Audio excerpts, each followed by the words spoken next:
Thank you. We'll start going. Thanks very much. Thanks. Thanks, Robbie. It's only me today, so keep it as brief as possible. Good. Some injury updates would be the traditional way to start. I guess specifically Michael. No, we have to wait on him. We don't know quite how long, but he won't be fit for this game or the next one, and then we'll see when our next game comes up after that. He's working at it, of course, like all of them are. Jez is back. Jez Raksak is back in training now, so the ones that remain out really are Michael Elise, Rob Holding, Czech Ducouré, of course, and Joel Ward. They're the ones who are still definitely out recovering with Michael. But Jez, although he hasn't done a session as yet with the other players, he is actually technically fit to join in with us. So I'm hoping on Thursday he'll be on the field with us. Okay. So Arsenal. Well, it would have meant maybe we've done a session with the players who don't play tomorrow night and a match day -1, so that would be a big ask to throw him into that game. But Jez is like a new signing, isn't it? Yeah, it'd be good to get him back. He was doing very well, we thought, when he got that unfortunate injury, and it's been another long one, like so many of our muscle injuries have been.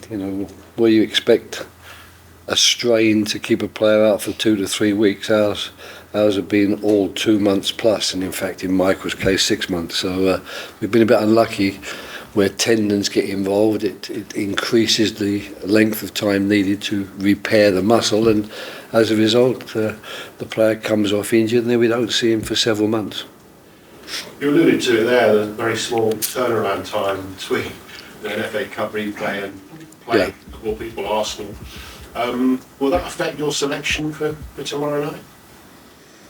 Well, to some extent, but I mean we don't have that type of contingent here really, which gives me the chance to replace the players which we regard as our current first team players with ones of an equal stature. The ones we have on the bench are younger ones or ones with a future, ones that are interesting more than anything else. So my options in that area are limited if I want to put out a very competitive team.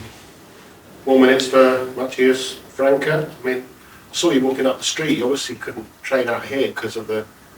No, that's why we trained over the academy today, where they have I'm wondering how it's not the Copacabana, is it? How's he coping with the coming? No, good. No, I mean, to be fair, I don't give those matters any thought. He's very much a member of our first team squad, a guy who's always trying to push for a place in the team.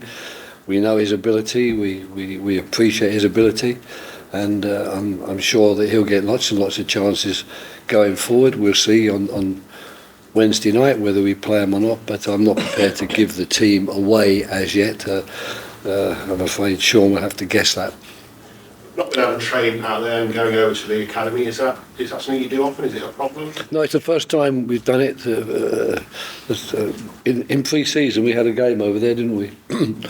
But no, we tend to train here, but it's just today that unfortunately the pitches were such they were covered, but the groundsman was worried about taking the cover off just in case certain parts were okay, but maybe in one or two other parts maybe the frost would have filtered through and then you'd have a dangerous surface. So we have the undersoil heating over at the academy, so it was a simple matter of walking across. Would it have been nice but for this replay to have gone away somewhere? Were your plans changed as a result? No, we were fortunate in that respect. I mean, it's a bit unlucky to now find ourselves with 2 games in short succession, but we had a lot of benefit from this year's winter break. It was after the match against it was Everton, was it, on the Thursday night, we were able to give the players 6 days free. They could then go and do whatever they really wanted to do. Quite a few of them went away to warmer climes, and we've been back since Friday. So we've done the necessary number of training sessions to prepare us for the game tomorrow, but we can't complain about the break we've had mid-season. We're very grateful for it. Obviously Arsenal have been away in Dubai full 2 weeks after they have been away for 2 weeks, but will that be significant, do you think, come the weekend? Well, I think it's always a slight advantage if you get a a full week's run up to a game. They've actually had 2 weeks run up to the game, so they might argue it's even better still. But I think it's nice to get a full run up to the game when you have to play midweek like we've got to do. It's not something that many coaches will say it's an advantage or we're happy to do that. Most would say I'd have rather had the full week, but it's part and parcel of football life, and it's ridiculous to try and start using it as some sort of excuse. We knew that if we didn't beat Everton in our home game, we would play a replay. So we didn't beat them, so we have ourselves to blame. If we don't like the replay, that's our own fault. We had the chance and we didn't take it. But it is a competition that you want to do well in. You want to win the game, then a home tie. Is that an extra incentive? I suppose it is, but I don't think we need that incentive. The incentive is we're playing a top team, Everton, in good form. I think they've done extremely well recently. I think they're a very difficult team to play against and beat, and you know we're in the same league. We want to show that we're capable of not only containing them or matching them. We want to beat them, and really and truly, that's our only focus at the moment. And let's get that game played, and let's get the performance from the team that we hope we'll get, and then we'll have 2 or 3 days before we play the next one. Talking about Everton and also bringing in Forest, the uncertainty now surrounding whether or not they're going to get a points deduction, and if they do, whether they're going to appeal, and if they do, whether they win or lose, could go on to almost the last day of the season, if not beyond. Not knowing what points those two teams might be on, does that have an effect on the teams around them, do you think? Well, it shouldn't, because I mean the fact is we should work on the basis that they haven't broken any rules, that there is no threat of sanctions, and they've got the number of points they've got, and we need to get more than those points.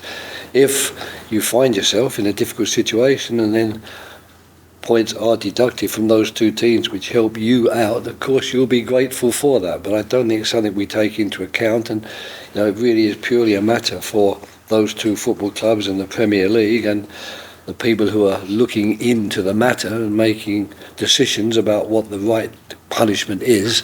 That's something really purely for them, and I think we who are not absolutely involved in it, because it's not our club that's being looked into or judged in this way, we should mind our own business and get on with our game and keep trying to win our games, and let them find a solution to whatever problems that they've created for themselves.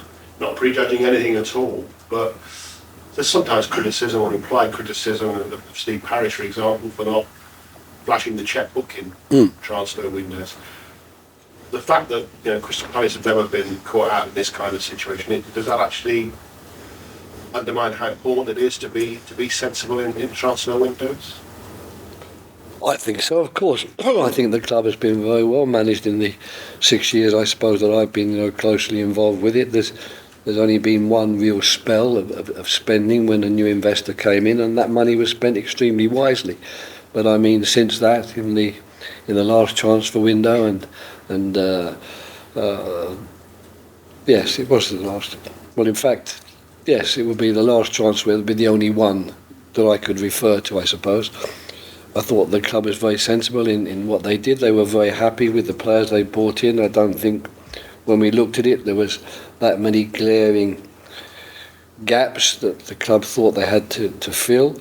So I am 100% behind what Steve Parish and Crystal Palace Football Club do, because I do think that it's very important that you abide by whatever rules are set up, and you make certain that your club is viable and stable, so that every year your fans hopefully will get the chance to come and watch the team in the division they want to watch the team in. I guess sometimes in the heat of the moment, when you see a player that you want who is available, that would help, that when the answer's no, it can be a bit frustrating.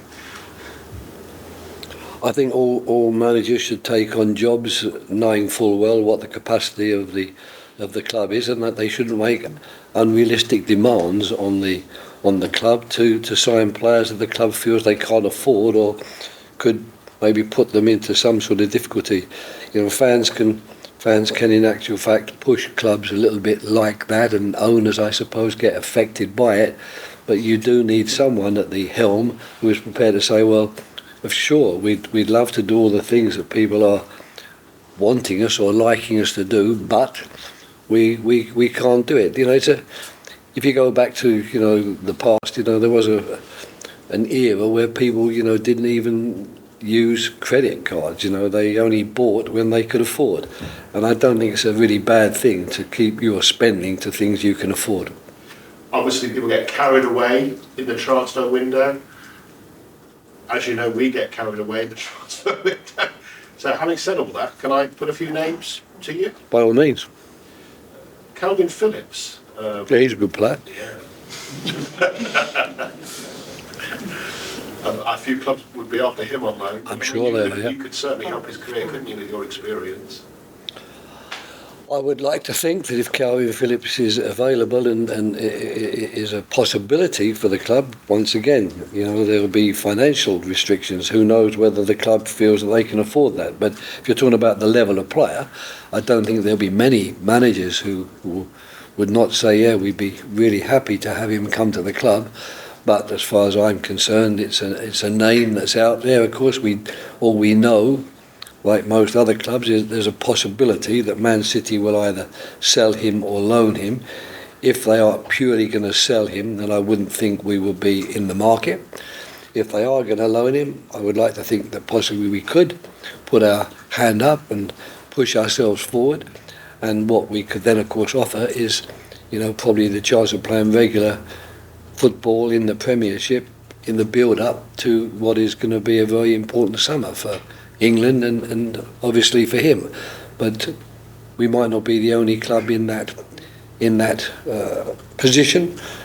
So at the end of the day, a lot will have to happen, I think, before we find out where Kalvin Phillips is going to end up, if he's going to go anywhere. Lovely frank answer, and I'm pushing my luck, so I'll just accept a one-word answer for the next two. Good. Eddie Nketiah. Good player, yeah. Daniel Munoz. Who? Daniel Munoz. Genk. Well, that gives me Oh yes, I've seen a video of him. Yeah, he's got two names, isn't he? Munoz is his middle one of them. Yeah, I've seen him. Yeah, he looks like a good player What's his too. other name? Mayer or some name like that. Yeah. But I've only seen a video of him, but on the video he looked good. Thanks very much. Pleasure. Thank you. All right, that's the end.